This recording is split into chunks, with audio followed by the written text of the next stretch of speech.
প্রতিদিন ঘুমানোর আগে আমরা যদি দুইটা জিনিস সম্পর্কে ভাবি, তাহলে হয়তো আমাদের এই লাইফ স্টাইল সম্পূর্ণ চেঞ্জ হয়ে যাবে, পরিবর্তন হয়ে যাবে। প্রথম বিষয় হলো মৃত্যু।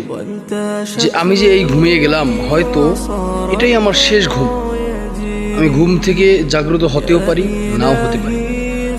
হতে পারে এই ঘুমের মধ্যেই আমি মৃত্যুবরণ করব এবং আগামীকাল ফজরের নামাজের পরে বা জোহরের নামাজের পরে আমার জানাজা অনুষ্ঠিত। দ্বিতীয় বিষয় হলো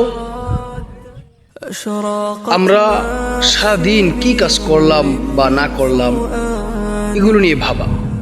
কোনো ব্যক্তি যদি এটা ভাবে যে আমি আজকে সকাল থেকে নিয়ে এই রাত অবধি কি করলাম না করলাম, এটা যদি ভাবি, তাহলে আমরা গুনাহ থেকে বিরত থাকতে পারব।